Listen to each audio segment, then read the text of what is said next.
It's a great pleasure to welcome Paul Wassarman back to the lab after about 56 years since he was a postdoc in 1967. And obviously, Paul's going to tell you all about John Kendrew. So I'm not going to tell you anything about John Kendrew, but I'll tell you a little bit about Paul. So he was originally an enzymologist, protein chemist, working at Brandeis on enzymes in glycolysis and metabolism.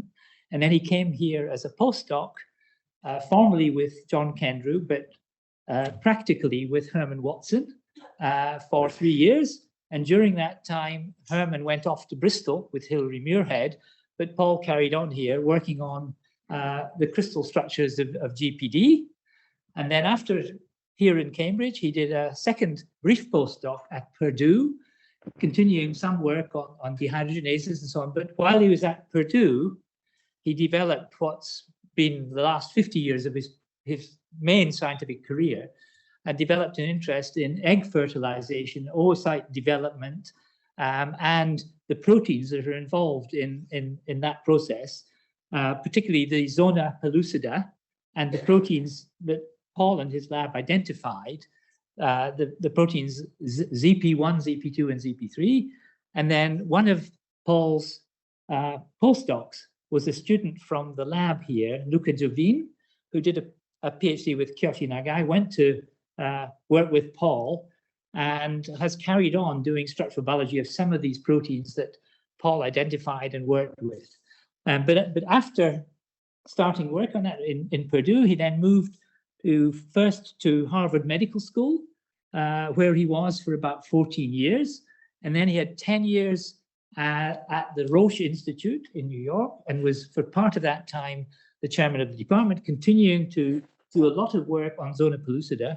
And then since 1996, he's been at Mount Sinai in New York, and he's still there at the moment. But in addition to all that science interest and his involvement in cell biology and in fertilization and so on, round about 2010, Paul was thinking about what should he do when he's older. And he thought he would look into, because he'd worked with John Kendrew, into writing a biography. So 2010 he started, and 2020, 10 years later, I don't think it was full time, but significant amount of effort. And it's turned out a wonderful story. And Paul was going to come here and give a talk like today, but then coronavirus came in just about a month after the book was published. So it's had to be delayed. So now he's coming to tell us all about his adventure with John Kendrew. So Paul, it's a great pleasure to welcome you. Thank you very much. Thank you, Richard. Yeah.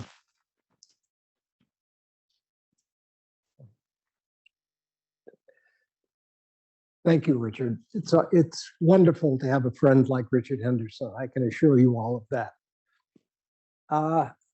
My first performance here was, as Richard was indicating, about 56 years ago, when I had a leading role in the 1967 Christmas skit where I played Max Perutz, with Max sitting right in front of me. I thought my career in science was over.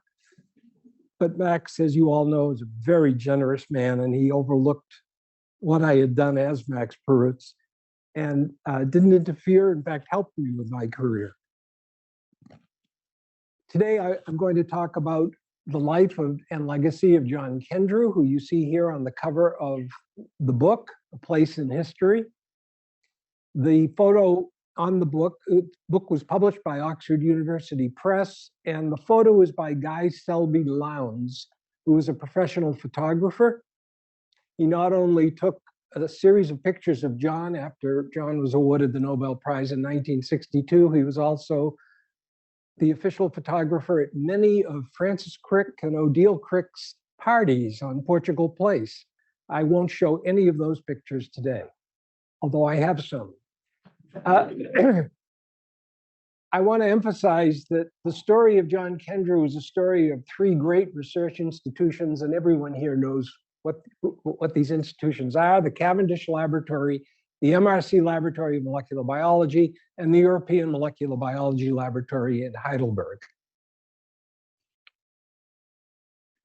Of course, John inherited certain traits from his parents, as we all do from our own parents, but a few events occurred during his life which I think had a significant effect on his life. John's mother left their family when he was 4 years old, and for approximately 10 years, John was raised by his father in Oxford. He had 6 years of military service during World War II, and I think that was very important for the remainder of his life and the way he behaved, and the way perhaps the way he approached science. He had a serious romance in Cairo during World War II, and I think that never left him. He had a friendship with J.D. Bernal during World War II, which perhaps some of you knew J.D. Bernal, who was called Sage, and he very much influenced John and John's science. He had an unhappy marriage and a divorce, which of course he took very seriously, and he won the Nobel Prize in chemistry, and that also had a significant effect on his life. Now, I really didn't know John very well. I knew him as a scientist, but I didn't know much about the man. And going through his archives at the Bodleian in Oxford over the years, I came to know him very well. And it's useful to look at what other people thought of him because it gives you a picture of what he was really like. The first person that talked about John's personality was Janine Alton, who was the archivist for his archives at the Bodleian. And she was really an accomplished woman. She's a French scholar, a teacher, a critic, and an archivist, and had a terrific career of her own. But she's the one who organized all of John's archives, and so she was most familiar with him. And here's a picture of John when he was 36 years old. She said that the entire collection reflects his methodical and analytical power, his meticulous, not to say obsessive insistence on accuracy and comprehensive documentation. And I was certainly aware of that. The part I didn't know, she also said he had an aloofness or elusiveness of temperament, which set certain limits to personal relations. And as I was interviewing people for the book, people tended to use the same words to describe John, and those words included being elusive, aloof, secretive, and other words of that type. And if you look at things that have been said about John by various colleagues about his personality, when he was at Clifton College, where he went after going to the Dragon School in Oxford, the headmaster of Clifton College said the following: as a 19-year-old at Clifton, John was a very good head of Watson House, which was a house for boys there, but he was almost too aloof. His secretary at Oxford, for much of the time that he was president of St. John's, said that her impression was of someone with a rather cold and indifferent manner. Over time, I realized that he was essentially very shy, but able to do a wonderful job of covering it up with the mantle of each particular role. And that's Claire Inshaw Held, who was his secretary at St. John's. And finally, I wanted to include this when I interviewed Hugh Huxley. He said that John created a personality that satisfied his natural bent, and he refined it over the years. And that was when Hugh was at Brandeis. So it turned out that John was, as a man, was quite different than I thought he was. I admired him tremendously as a scientist, but it turned out he was a very private and secretive person. Well, I think you've all seen this photo of the 6-member governing board in 1967 at the LMB. And I'm sure I don't have to tell you who they are, but I will, in case there's someone here who spends all their time in the lab. Here's John Kendrew, who was the deputy chairman at that time in 1967. Here's Francis Crick, Hugh Huxley, Max Perutz, Fred Sanger, and Sidney Brenner. Here's his cigarette down here. Most people blank that out. I don't. I put an arrow at it because I think it says something about Sidney. John and Francis were both graduate students or research students with Max. Hugh Huxley was a student with John Kendrew, so there's certainly a great interrelationship between these people. Fred came from the biochemistry department to the LMB, and Sidney had been at the Cavendish and had already worked with Francis and others. And here's a picture of John Kendrew. You notice he has a camera. He always had the most expensive photographic equipment that you could have. He loved the arts. And who was John Kendrew? He was a groundbreaking research scientist. He was a passionate advocate for science, a rigorous educator, administrator, and internationalist, and a person of great and varied learning. He was a true scholar. And a friend of his said that John's head was in science, but his heart was in the arts. And I'm sure he picked this up from his mother, who was in the arts, who was an Italian art historian. John loved music. He claimed to have every performance of Haydn in his collection. He had every CD, every tape, and every record available of every performance in multiple copies. And he would play his music very loudly. And in fact, the only complaint I heard at St. John's was that the students complained that he was playing the music much too loudly in the presidential office. They couldn't sleep. Let's go on to the next one.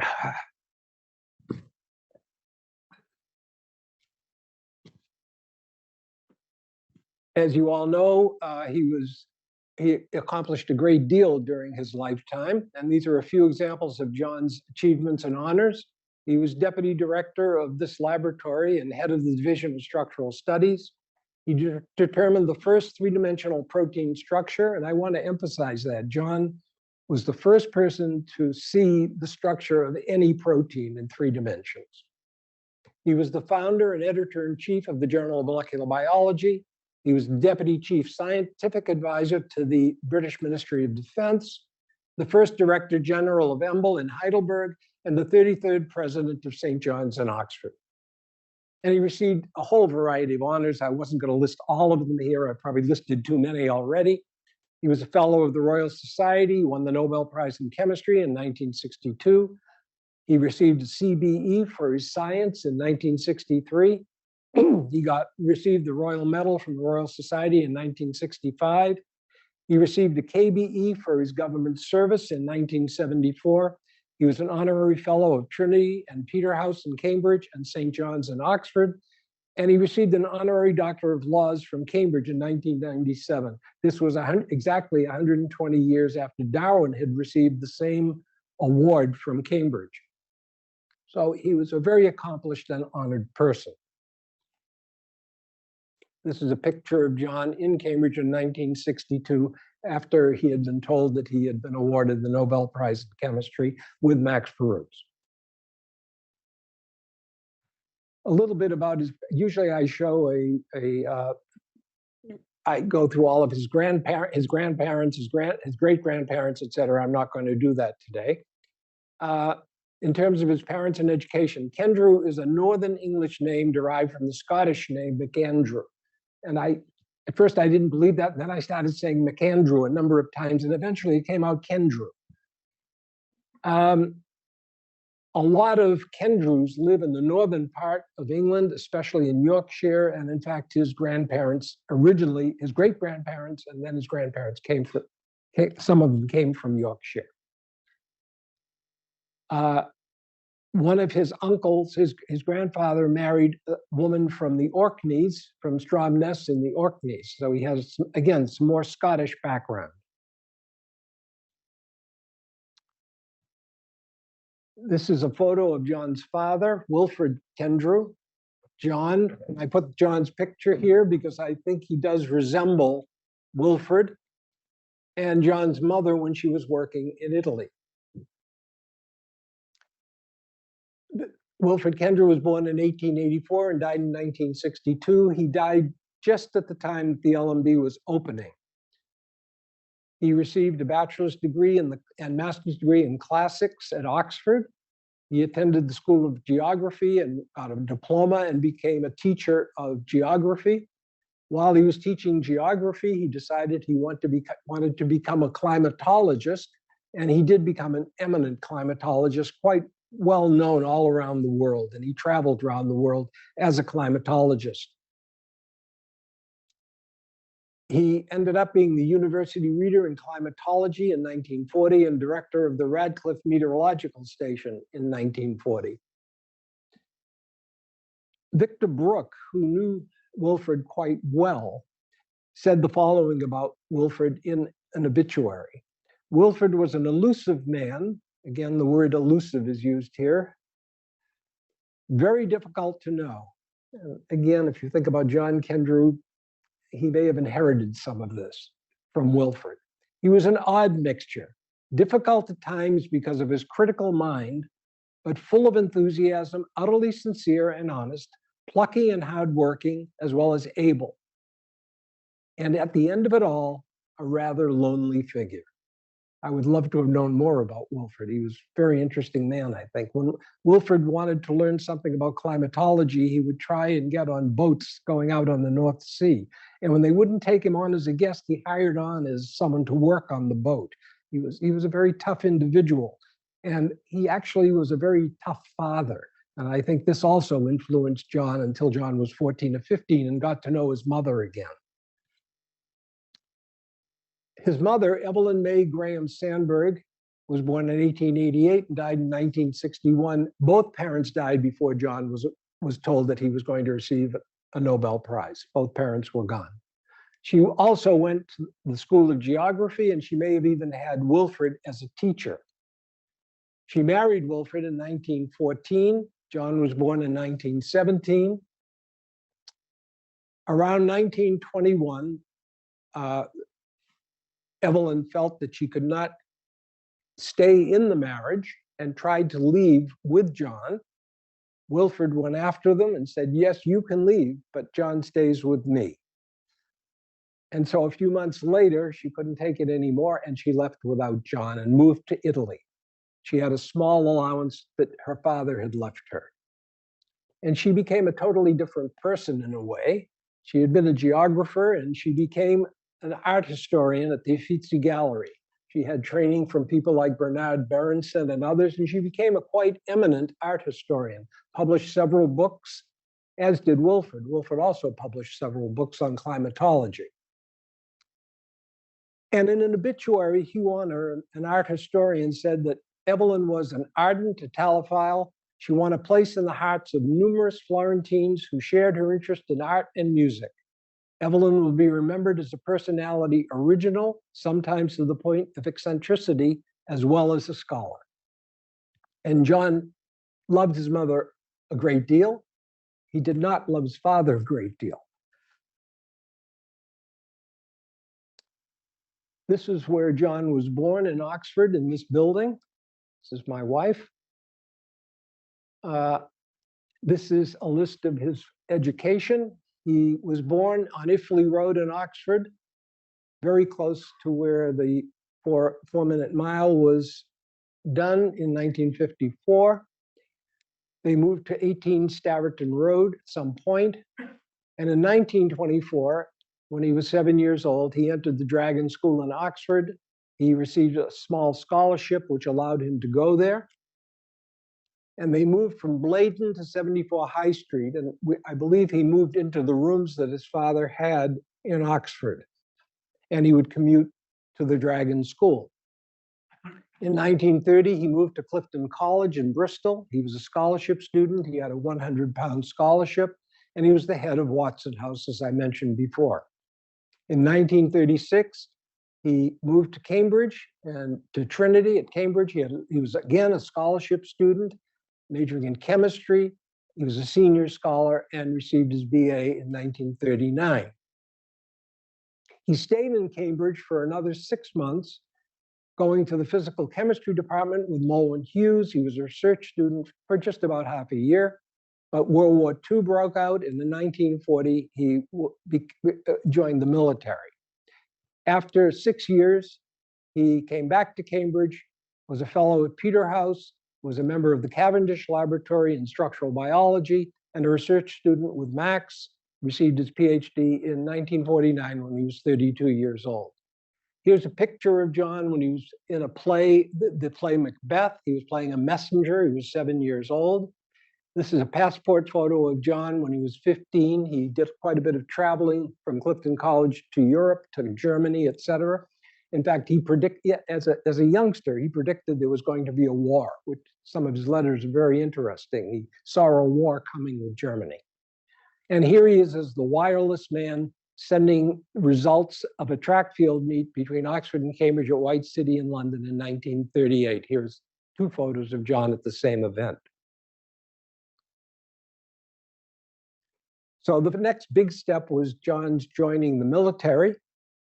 And he was in the military really from 1939 or 1940 to 1945. He joined right at the end of 1939. It was December of 39. And he was stationed at various places around Europe and around the world. He began with his training in the UK. He was in Wales, England, Scotland, and then in Northern Ireland. In 41, he moved for a brief time to Malta, but spent most of his time until 1943 in Egypt. And from there, he moved to Southeast Asia. From 1943 to 1945, he was in India and then Ceylon. He did very well in the service. Here's a picture, again, a picture of John in 1939 when he joined the military. He looks very young to me. I don't know how it appears to you, but he looks like a baby to me. He began as a scientific officer with the RAF Coastal Command and Telecommunications Research Establishment in the UK, as I mentioned. In 1941, he became a squadron leader and then was promoted to senior scientific officer in the Middle East Command in Egypt. And in 1943, he became an honorary wing commander in Southeast Asia Command, India, and Ceylon. And at the same time, he was a scientific advisor to Allied Air Commander-in-Chief. He had some very important positions during World War II. And to emphasize that he was very well thought of by the military is this letter about John Kendrew from 1941 from the Vice Chair of Air Staff to Middle East Headquarters. And I'll read it because I think it's important. I hope that you will see to it that Kendrew is given rather more latitude in stating and pressing his views than the ordinary RAF officer of his seniority. I do not want his expert knowledge to be ignored because he holds a comparatively junior rank. Kendrew is rather young, but I'm told by those with whom he has worked that he is one of our greatest experts on operational research.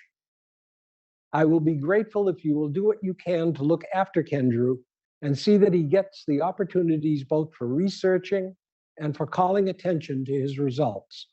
The success of ASV Wellingtons, these were bombers during World War II, and he was teaching how to use radar on these bombers to detect submarines and sea traffic.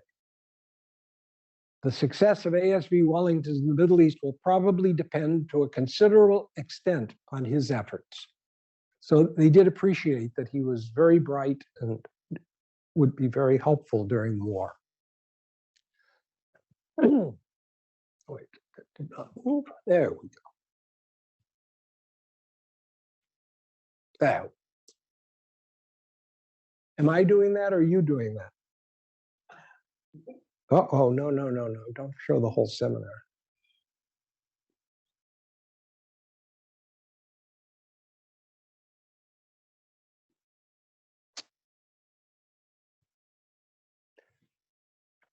I don't know, it won't show. While he was in, I don't know why it's not showing that. Let me try once more. Ah, there it is. Probably my fault. While he was in Egypt, John fell in love with Susie Ambach, who's shown here. Not married to John, but to Abba Eben. When John got to Egypt, he had a friend there named Nachman Ambach. And Nachman had been a colleague of John's at Trinity. And then he invited John.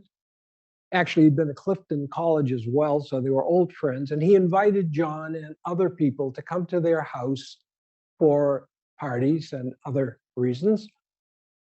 And John was one of the people that attended.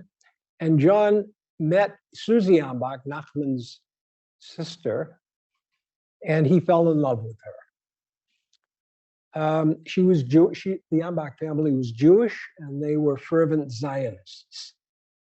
John was not either one. And in her book, Susie says that she was attracted to the otherness in John, his scientific outlook, and his English characteristic of being calm and tactful, disciplined, and proper. And they fell in love. John wrote to his mother. He was very close with his mother, and they corresponded throughout the war.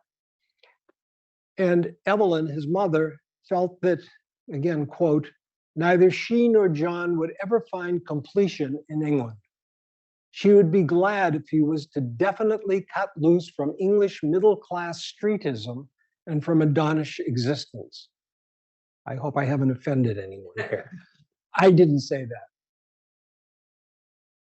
Well, everything was fine up to this point. John wanted to marry and he wanted to have children. So he was very happy. And he decided to convert to Judaism, and he started learning Hebrew. And of course, he wrote to his mother and told her about it. And Evelyn wrote back and said, Evelyn decided that John had to, quote, be rescued from losing his soul and should not be sidetracked from his future career. I just lost that. By rushing to marriage and taking on the problem of a new religion. She was very much against John marrying Susie Ambach at that point.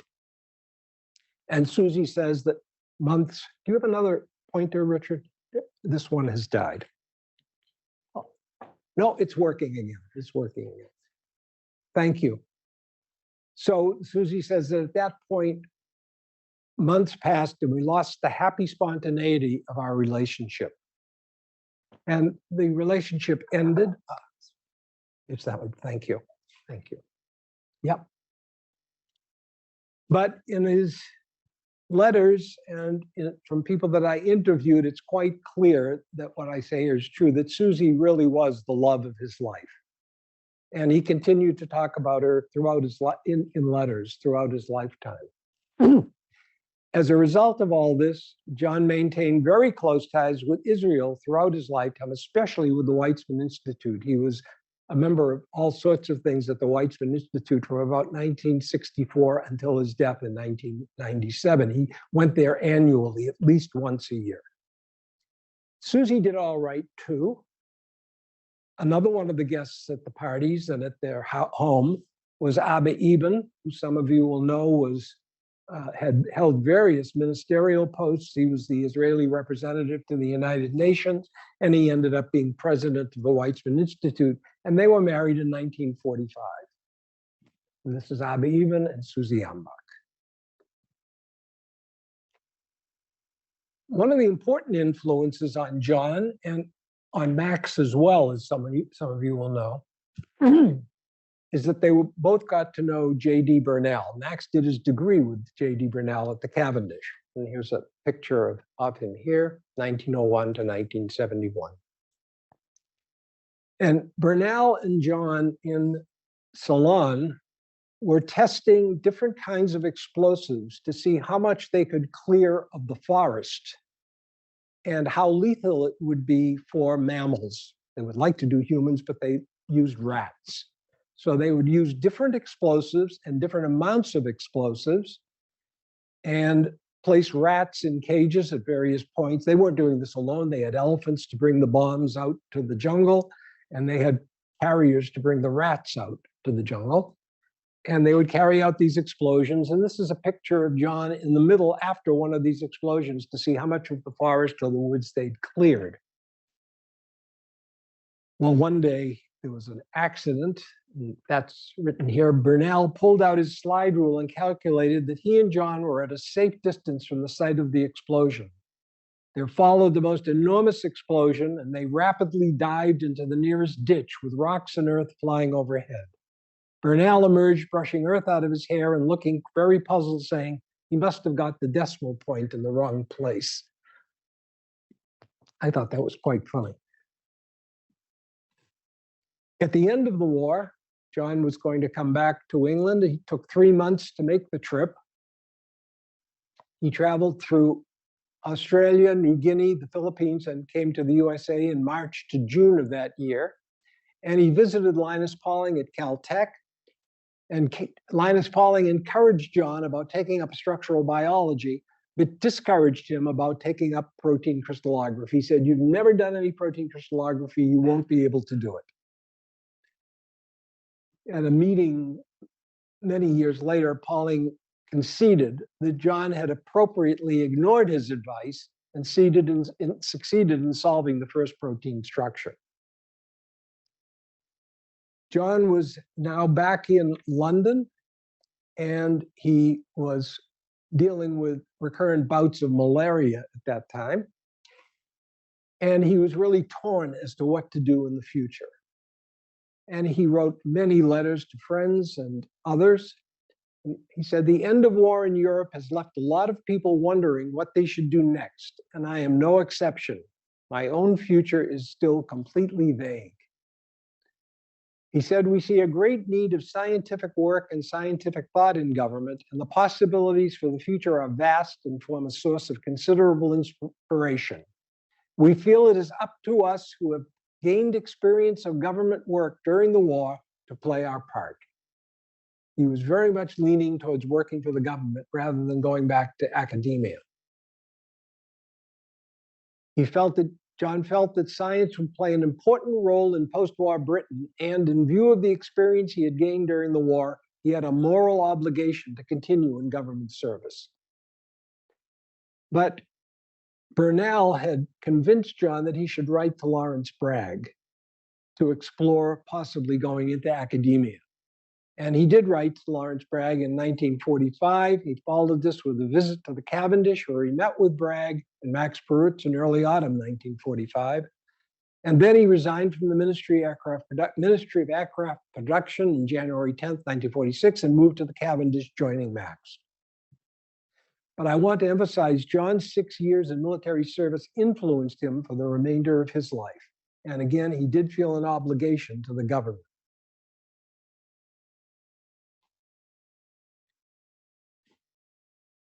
So this is a slide that I probably have no reason to show to this audience, but I will go through it anyway. These are some of the key events between 1919 and 1962. In 1919, Ernest Rutherford, who's considered, I think, the father of nuclear physics, became the 4th Cavendish Professor of Physics and director of the Cavendish. In 1936, Max Perutz arrived to be a research student with J.D. Burnell. Burnell was at the Cavendish doing crystallography.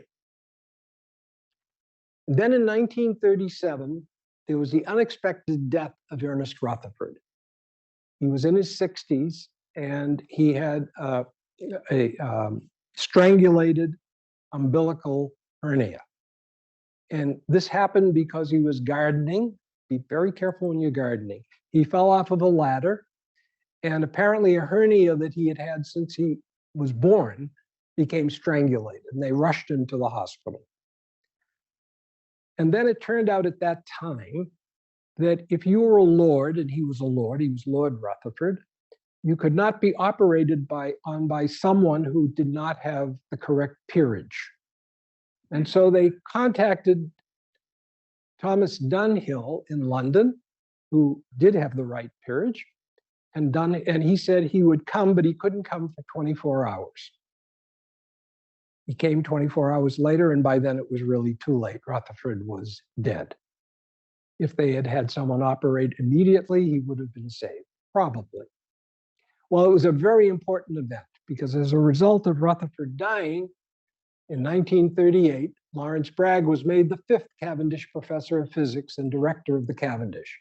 And this was, in some ways, much to the disappointment of the members of the Cavendish, because this was a switch from nuclear physics to protein crystallography.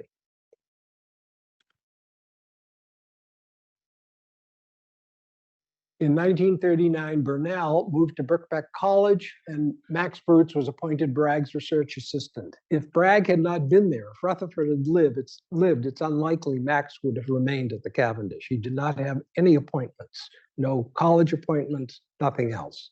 But fortunately, Bragg was there, and he was interested in what Max was doing, in the science that Max was doing. And so he became Bragg's research assistant. And then in 1946, following the war, John Kendrew arrived and became a research student with Max.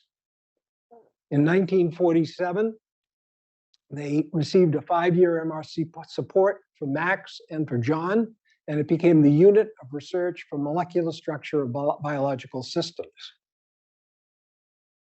In 1953, Bragg moved to the Davy Faraday Research Lab at the Royal Institution. And of course, John and Max remained at the Cavendish, even though Bragg tried to recruit them to London. And then in 1954, after Bragg left, Neville Mott, who was a solid-state physicist, became the 6th Cavendish professor of physics and director of the Cavendish. At first, Neville Mott thought it was fine if Max and John and their group that had increased in size, it was all right for them to stay in the Austin wing. But after he thought about it, he decided he really didn't want to support protein crystallography. And so they were forced to move, and they moved, as some of you know, into this bicycle hut, which was built in 1946 for metallurgy, and the university had it on its books to demolish the hut. But they turned this into a laboratory, I think, for 7,000 pounds.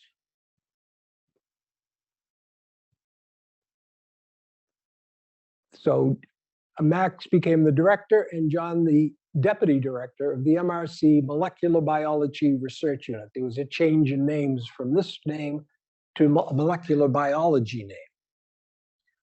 Then in 1962, Max and John, Max as director, John as deputy director, opened the MRC LMB on the Addenbrooke's hospital site shown here. And that's the building that I came to in 1967, which had about 100 staff when it was fully occupied. So they started with a staff of 2 before the MRC, and by 1962, they'd increased to 100. Then in 1968, they put an addition on the building, and they increased to 200 staff. Now you have, what, 2,000 or something here? Pardon me? 800, thank you. And this is the building after the addition was added. And I should say Neville Mott played a crucial role in getting this building built. And Max appreciated that in some of his letters. I put this in only because there was the coronation on Saturday. This is the opening of the LMB in 1962. This is John, and I'm sure you recognize Queen Elizabeth II, and he's explaining to her something about the structure of myoglobin. This man is Harold Himsworth, and I know Richard has told me there's other people that he knows, including Mavis Blow in the picture, but you can't see her here.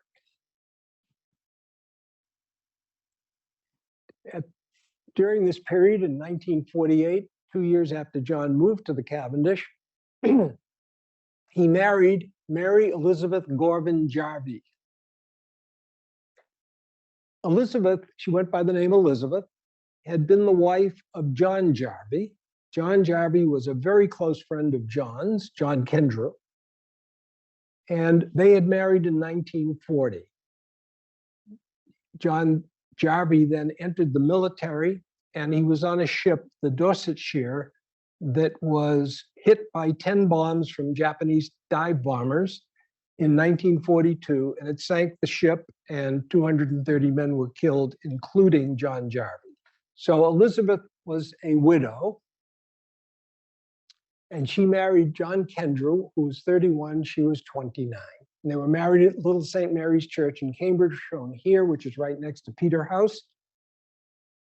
They honeymooned in Rome and Florence, spent quite a bit of time with John's mother, as you might expect.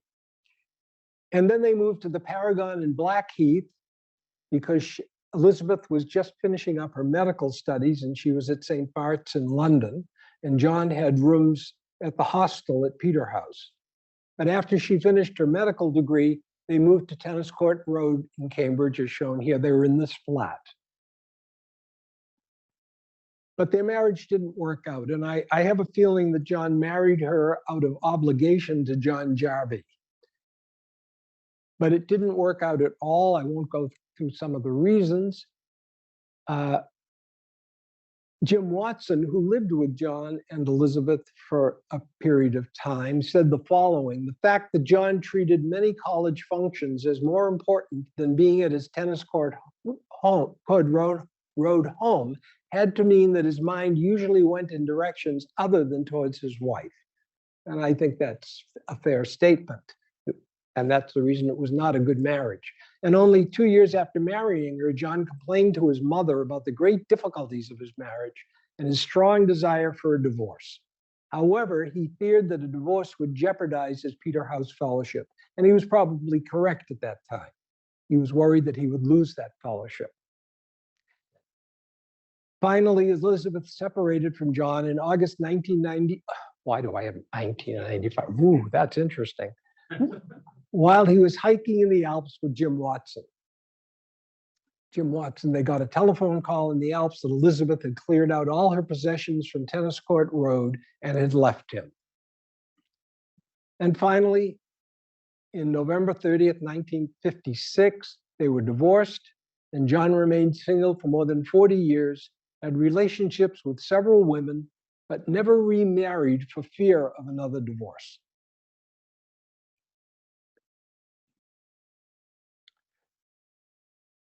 Another important thing that John did during his lifetime was to become the founder and editor-in-chief of the Journal of Molecular Biology. In 1957, he was invited by Kurt Jacoby, who was a vice president of academic press in New York City, to become the editor-in-chief of the Journal of Molecular Biophysics. Now, before John was offered the job, it was offered to Paul Doty at Harvard. Doty did not want the job and recommended that John be selected to be the editor of this journal, Journal of Molecular Biophysics. Once John showed some interest in 1958, he and Doty spoke to each other, and Doty said it shouldn't be the Journal of Molecular Biophysics, it should be the Journal of Molecular Biology, and that's what it became. The first issue was published in 1959. In March, it's a single volume, and there were 5 issues during the year. This is the cover of the first issue. There were some very eminent scientists who published in the first issue. Sidney Brenner became the assistant editor in 1961.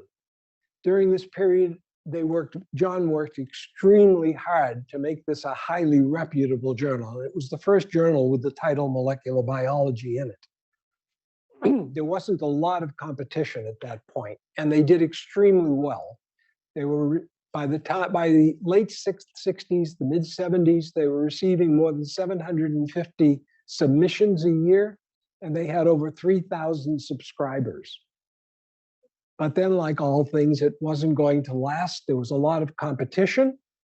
And in 1980 to 1983, the submissions and subscriptions fell significantly. The subscriptions went from about little over 3,000 to less than 2,000.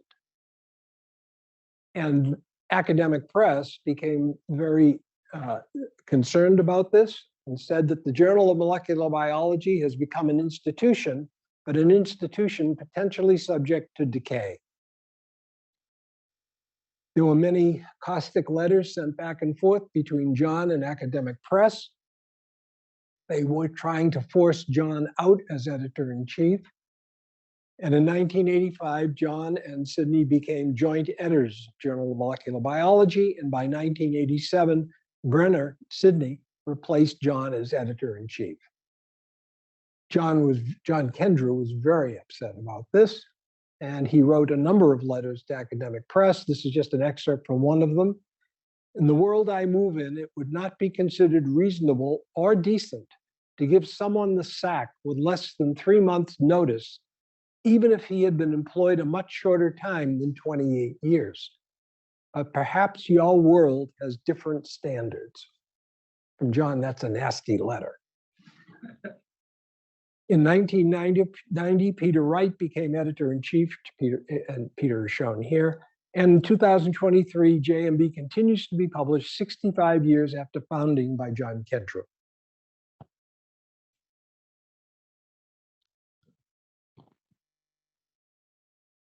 When John started to do protein crystallography, it was thought that it was an impossible task. And that's why I have "what mad pursuit," just to quote something that Francis Crick used a number of times, which he actually got from John.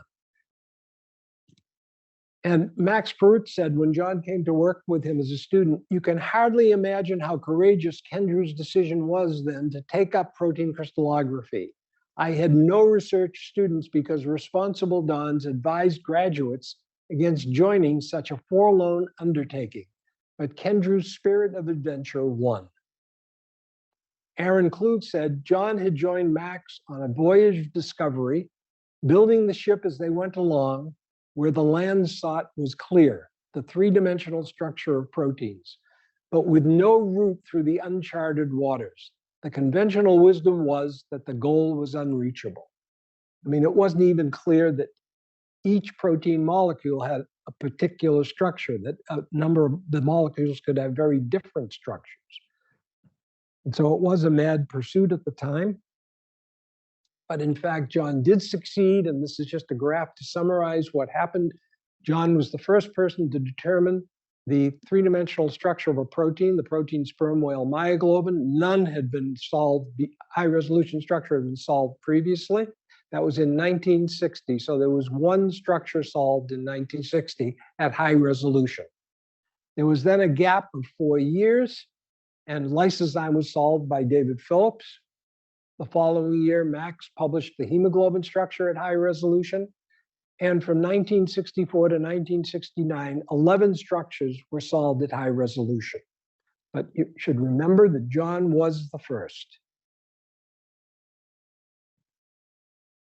And the reason he could do it was due to a number of factors, which are listed here. In 1957, the availability of suitable protein crystals. His crystals diffracted to about 1.4 angstroms.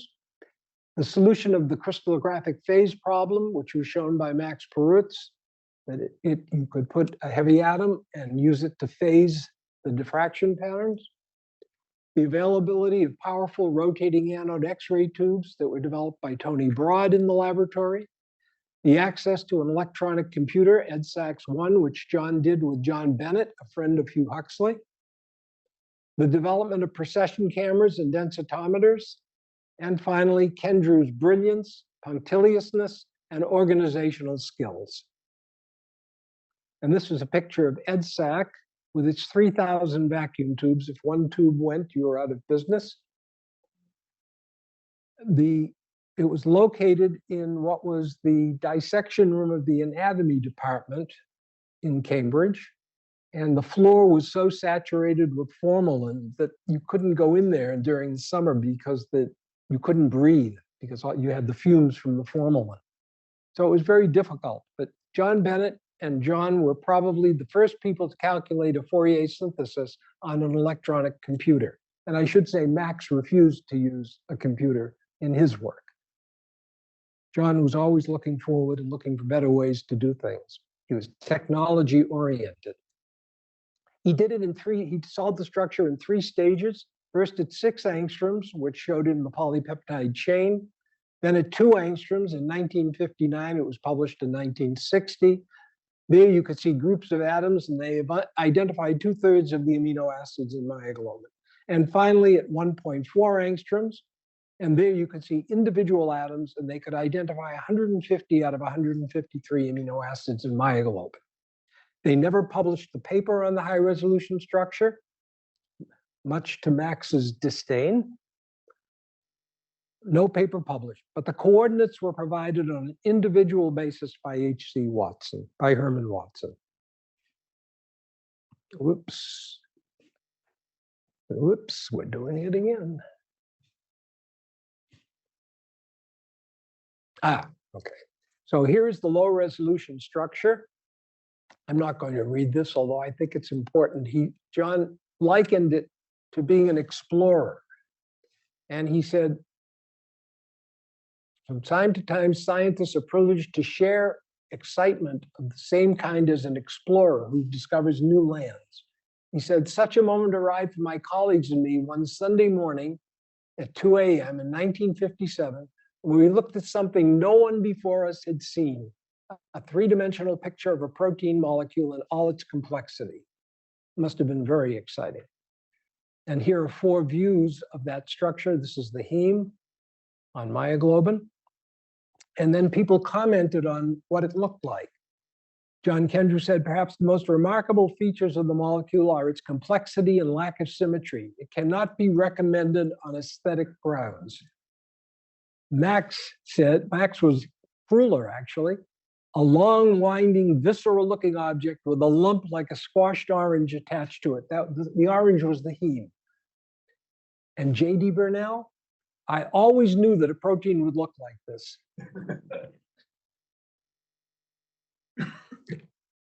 I won't go through any of the details. I'll simply say this was the high-resolution structure. Myoglobin's really 80% alpha helix. They were very fortunate about that. And this is a painting of myoglobin, which appeared in Scientific American in 1961, painted by Irving Geis.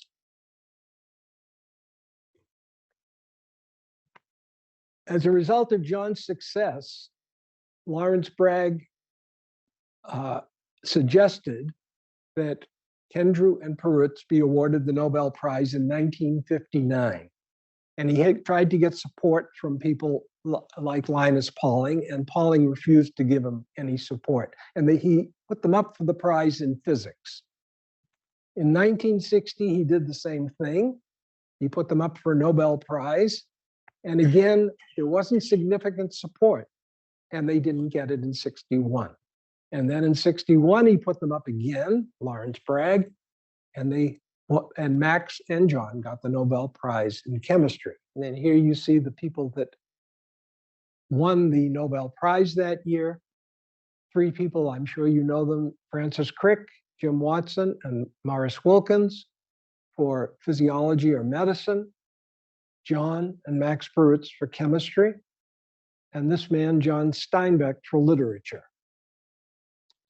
In physics, it was awarded to Lev Landau, a Russian who had been in an auto accident and couldn't attend the ceremonies, and so they gave it to him in Moscow. And the Peace Prize that year went to Linus Pauling. I hope Bragg supported him. I'm going to skip. John was very much involved. I can see it's running late, and so I'm going to skip a little bit. John was very much involved in government in the early throughout the 1960s, from about 62 until the late 60s. And he decided to do that because he sort of got fed up doing research. And I've sort of tried to summarize that here. His comments after 1962 were, I couldn't spend the rest of my life sitting on a stool looking at crystals. He said, to tell you the truth, and it's perhaps a surprising thing to say, I got a bit bored with research. I hope I'm not discouraging any of the students. I'm sorry, Richard. I did not want to continue churning out structures. I never felt myself to be a fanatic for lab bench research, so I moved into the politics of science, which he did.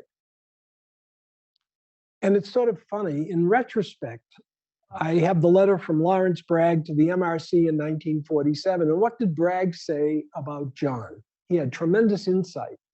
He said, John is an up-and-comer with great force of character who would probably make a real leader in the future. However, in view of his background in operations research and government service, that was military, I am unsure of John's long-term commitment to academic research. He was spot on. John just wasn't interested after 15 years in further academic research. I'm going to skip this one if you don't mind. John was also involved in the founding of EMBO and in particular the EMBL, the European Molecular Biology Lab, between 1962 and 1978. And after he died, Max Burt said, John Kendrew became the moving spirit in the founding of EMBL, which would never have come into being but for his drive and shrewd diplomacy. And John put tremendous amount of effort into establishing EMBL.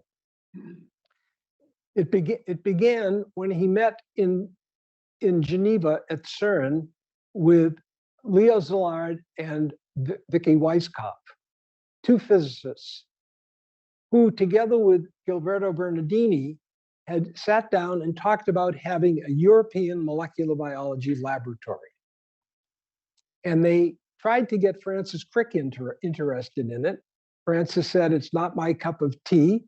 So they got in touch with Sidney Brenner, and Sidney Brenner said, Francis Crick, he could never be an administrator. Try John Kendrew. And that's how it all started with John. And they said, who is John Kendrew? Because they're physicists. And they said, oh, he just won the Nobel Prize. Oh, we'll talk to him. And so they met at CERN in 1962 to discuss the establishment of the EMBL. Then in 1964, Leo Szilard passed away, he died, and John became the primary driving force for establishing EMBL. At about the same time, they established EMBO at a meeting in Italy. And in 1969, John became the head of the laboratory committee for the EMBL. 71, he became the project leader. 72, Heidelberg was chosen for EMBL. And in 74, EMBL agreement was ratified by 10 member states, 10 governments, and Kendrew became the first director general of EMBL. Building was completed in 1978, and in 1982, Kendrew was replaced as director general of EMBL by Leonard Phillipson. I'll just say a few things about John at EMBL. This is a picture of John at the inauguration in 1978. This is a first day cover of that celebration. John set up 4 divisions: biological structures, cell biology, recombinant DNA, and instrumentation. And he always used the LNB as a model for whatever he did. He tried to hire a lot of tenured people with large labs. They all turned him down, and he decided to go with young people who were just starting out. He hired 26 group leaders on 3-year contracts, not to be extended beyond 9 years. Still like that, Richard? Someone said, yeah. Among his early hires were 3 future Nobel Prize winners, Yanni Nusslein, Eric Wischhaus, and Jacques Dubouchet. So he didn't do too badly in picking out people. In 82, Kendrew was replaced. There were 300 people at EMBL with an annual budget of 18 million. Currently, there are 1,600 employees with an annual budget of more than 125 million. There have been 4 directors general of EMBL since Kendrew: Leonard Phillipson, Fotis Kafatis, Ian Matai, and Edith Hurd is currently the director of EMBL. John was very upset when he was replaced as director general of EMBL. And he felt he had been treated very badly. He was very angry. He says, I was treated by council and in particular by certain members of it in a quite intolerable and abominable manner. I do not forget or forgive this. That was in 1982. But in 1992, in writing to a friend who had been a colleague at EMBL, he said, my time at EMBL was the most exciting, interesting, and enjoyable period of my whole life. And EMBL, in their annual report after John's death, said that John Kendrew's death on August 23rd, 1997, was a great loss for European molecular biology and for EMBL. Without his years of efforts to win support and funding for the laboratory, EMBL probably would not exist today. So they agreed with Max Perutz. John then became the president of St. John's College in Oxford. There's not a whole lot to say about his 5-year period as president. They did very, very well academically. They were #1 on these Norrington tables where they compare colleges with one another to see how they're doing academically. But overall, he had a relatively quiet, contained existence at St. John's and did not socialize very much. And I have a couple of quotes that basically say the same thing. Then in 1987, 5 years later, at the age of 70, John's presidency ended at St. John's. And he was not angry about that. I think he was happy about it. He retired to his house in Linton, which is shown here. It's a 16th century Tudor residence located at Fort Church Lane and is probably the most noteworthy building standing in Linton. This was the advertisement for the house when John bought it. He bought it and renovated for about a year and moved in August 1965. It was the first and only home he owned. Of course, Tennis Court Road property was owned by Peterhouse. So this was the first home he owned and the only home he owned. In 2008, it was purchased by Bill and Frances Bickerstaff, who continue to live there today. This is a picture of John in his back garden, which he loved. He was 75 years old here. The backyard or garden backs up to the Granta River behind it, and so there's often flooding here. Here's a picture of John Kendrew and Max at Peterhouse in the summer of 1997. John on the left, Max on the right. John died in Cambridge on Saturday, August 23rd, 1997, at the age of 80, and was cremated in a private ceremony without any religious observances as stipulated in his final will. His ashes were deposited in Bagley Wood outside of Oxford by 3 friends from St. John's, and memorial meetings for John were held in Cambridge and Oxford. Among those receiving legacies in John's will were the Musicians Benevolent Fund, the National Art Collections Fund, the Glynn Research Foundation, and St. John's for Promotion of Music and the Visual Arts. He left his classical music collection, tapes, records, and CDs, more than 2,000 items. They tell me it's the largest collection they've ever received from anyone, to the Royal College of Music. John left the bulk of his estate to St. John's, Oxford, who opened the Kendrew Quadrangle in his memory in October 2010. The question is, why to Oxford, not to Cambridge? And we can discuss that if you like. Oops, that should be the end. There we go. So thank you very much for your attention. And if you have questions, I'll be happy to listen to them.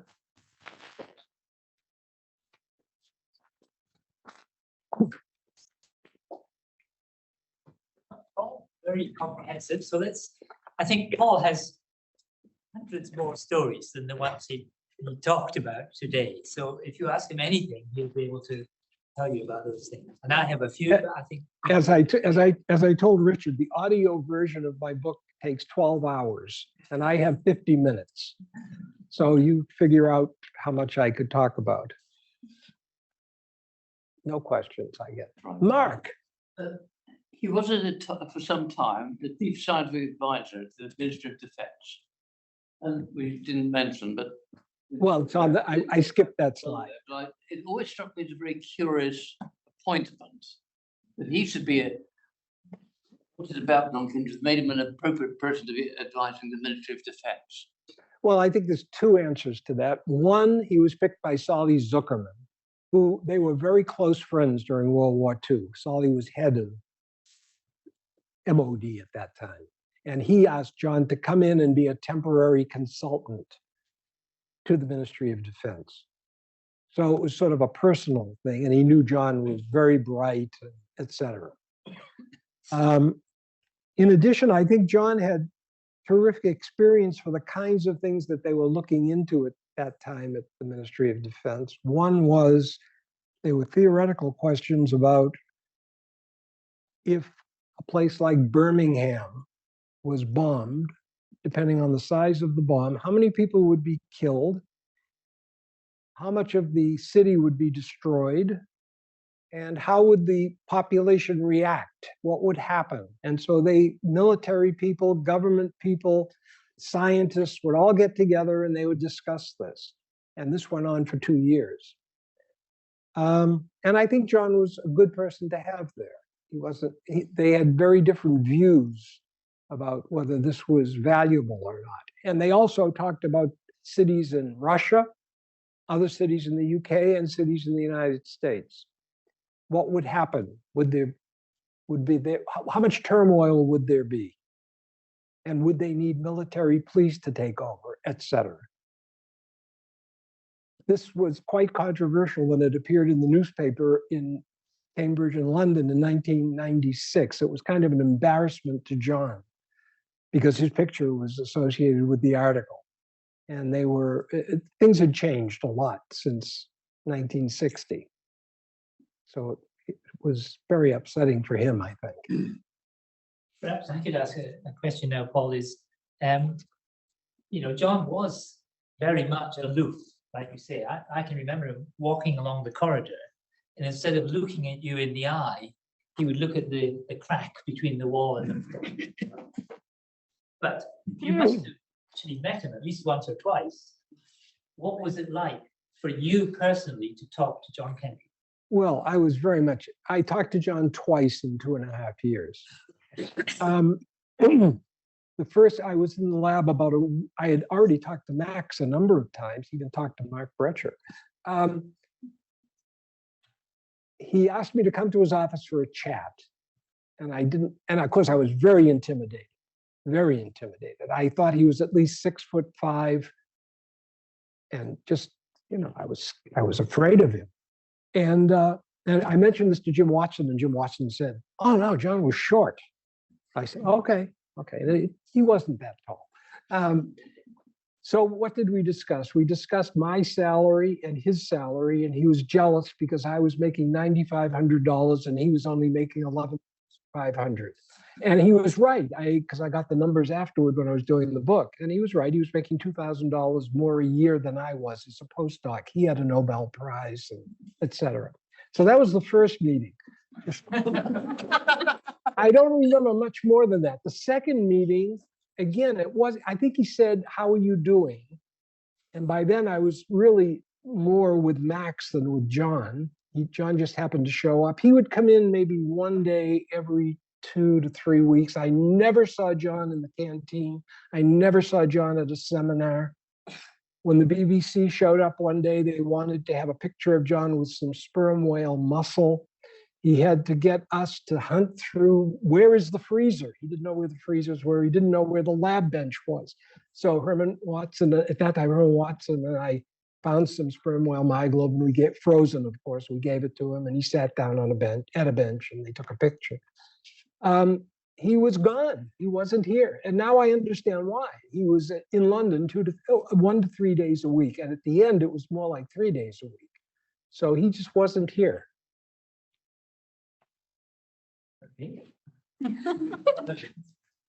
So Tony. Sorry, Tony.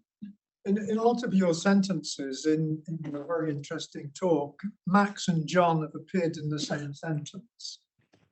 What you thought their kind of personal relationship was. They're obviously strongly interacting, but there's no clue. They're such different personalities. What was your view about that? Well, I had a different view then than I do now. I mean, at the time, I thought they were very close friends. That they were together all the time, doing similar problems. And John depended on Max for isomorphous replacement. Max depended on John for various things. But now, I say in the book, they cannot be considered friends. They were very different people, came from very different backgrounds. For Max, it was research and his family. For John, it wasn't. Let me just put it that way. He had other things that he was interested in. Max, of course, came from Austria. John was from Oxford. His whole family was from Oxford. Three of the boys went to Oxford. One of the girls went to Cambridge. They were very different people. And so it's not too surprising that they really were not friends. But in public, or to this audience, they would appear to be friends, but they weren't. And there's a lot of evidence for that in letters that John wrote and letters that Max wrote. Thank you. So Thank you. you alluded to the fact he left his estate to St. John's college in Oxford. Yeah. I mean, why did he do that when he only spent a few years there Well, compared to a lifetime? yeah, he did spend a lifetime in Cambridge. Yeah. He was born in Oxford and his family lived in Oxford. His grandfather had moved there. He was a supervisor of inland revenue. And in fact, he had his office there for over 30 years at a place that is part of St. John's now. I think he felt close to Oxford.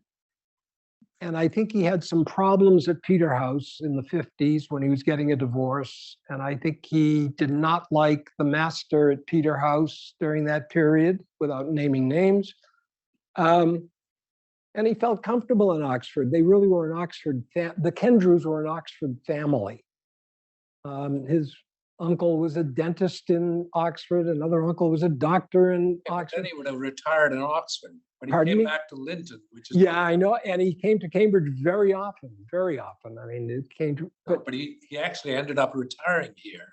he retired in Linton. Yeah. Yeah. So Yeah, it was strange, and so strange that the master of Peterhouse called to say, the president of St. John's at that time to say, isn't any of the money for us? And the answer was no, not a dime, not a dime. And he left about roughly $2 million to St. John's. And they, in turn, built the Kendrew Quadrangle, which is a beautiful spot at St. John's. Did you get an idea of why he chose to work on X-ray crystallography and why he chose proteins? Because he was a mature person when he made that decision. Yes. Did you understand the scientific rationale of it? I can give you my opinion, but I don't know if I'm accurate. I think Burnell convinced Max and convinced John, Max earlier, John later during World War II, that proteins were the secret of life. I think it was clear in the early 40s when Avery, McLeod, and McCarty did their experiment that probably it was DNA, but most people ignored that paper or argued that it wasn't the DNA that was important, it was protein associated with the DNA, and that only protein could encode genes. It had much more flexibility, much more coding ability than DNA. And I think when Francis and Jim did the structure of DNA, I think that was another reason that John decided to get out of crystallography. I think that he felt, in a way, he'd been misled that they thought protein was so important when it was really DNA. That's my guess. And again, in some letters, kind of says it, but he doesn't say it as directly as I just did. how did he hook up with Irving Geis? Because in those days before computer graphics, that was really a key to, how to illustrate protein Yes. structures. I think it was Scientific American that did that, not John.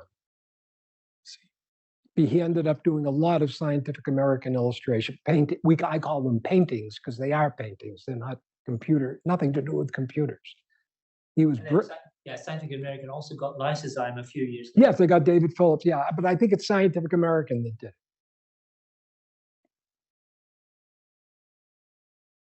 Is there any, Peter. Listening to your talk, I was wondering whether nowadays John would be classified as mildly autistic in the autistic spectrum. Oh boy, I hate that. Mildly autistic.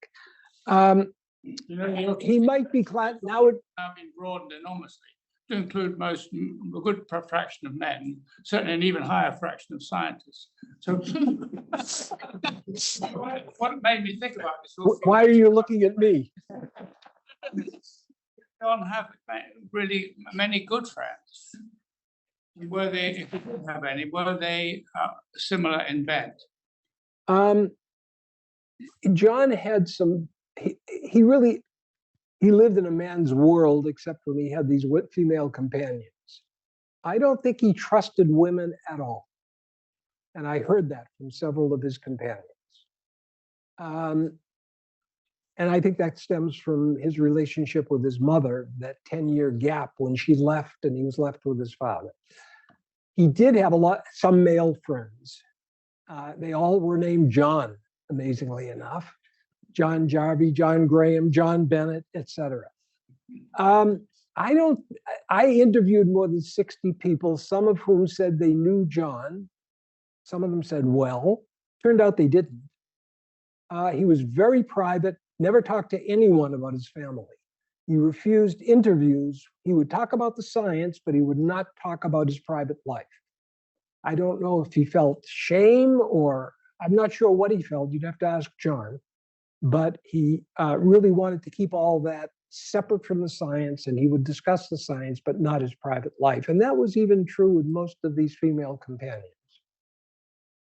One of his female companions said that John was very, what's the right word? He was not happy in his own skin. And she knew him very well. So your answer to Peter's question is yes. I don't want to start classifying people. That's all. I'm not crazy about lumping people under a title. I think the spectrum of people under that title is so broad, it's hard to know where it begins and where it ends. Exactly. But yes, he had some of those tendencies, yeah. And which is amazing because he was someone who talked to thousands of people, interacted with 20 governments, got them to interact with each other, and yet he was a man who was extremely private and didn't like having more than one other person in the conversation. If you were talking, Kai Simmons at Heidelberg told me a number of times, if you were talking with John, if he was talking with John and a third person came over, he would leave, John would leave. He couldn't talk with more than one person at a time. And a colleague of his at Heidelberg told me that John never walked along the corridors. He was afraid of bumping into someone he didn't know. So he wasn't really a social animal at all. Sorry, let me ask one more question, then Jan's going to. So, a number of the stories that you told at the end of his period of EMBL, the end of his period with Peterhouse, the end of his period with JMB, he somehow or other felt that he'd been badly treated. Yet he left LMB, and in a good opinion, and he just sort of phased out gradually without any resentment. Yeah. And similarly with St. John's College in Oxford. So why do you think, in some cases, John's, let's say, early leadership led to, let's say, disappointment and resentment and falling out with the powers that be, whereas in other places, it all went quite smoothly?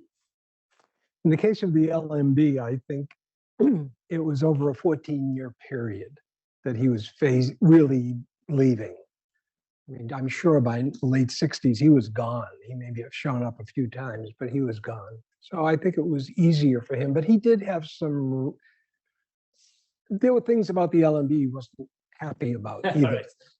I'm sure he felt he should have been the director. Let me summarize it that way. He felt he should have been the director. And there was one more, St. John's. Okay, sorry. St. John. Yeah. We should end. One more question up here, and I was reminding us that we have drinks outside. Oh, I'm sorry. Disappear. Well, it's fine for me. I don't have any questions. One question up here, back here. I was just wondering, since you said that John, while you were here, never went to any seminars, presumably throughout his career, he occasionally had to give one, including at the Nobel. And if he wasn't particularly good with people, did he struggle when he actually gave talks? No. John was very eloquent, actually. An example of that is when the Nobel Prize ceremony took place, he was asked by the other Nobel Prize winners to please give the address to the audience and to give a different address to the students who meet with the Nobel Prize winners. John was extremely eloquent. I wish I could write as well as John, and he spoke extremely well. He always had a little crib sheet. He wrote the same way his entire life. You could identify his writing because it never changed. And he had a little crib sheet with little notes on it, not much, and he spoke extremely well. He was very admirable in those kinds of situations. So, Paul, I think we're going to have to, we're 5:20 now. I'm sorry. Well, it's not my fault. And we've got a number of copies of these books if anybody wants one inside. You should know that Richard is my book agent. And in addition to that, he gets 20% of every copy that's sold. So if you want to be on his good side, buy several copies. The drinks are free. Here to answer more questions. So let's say thanks again.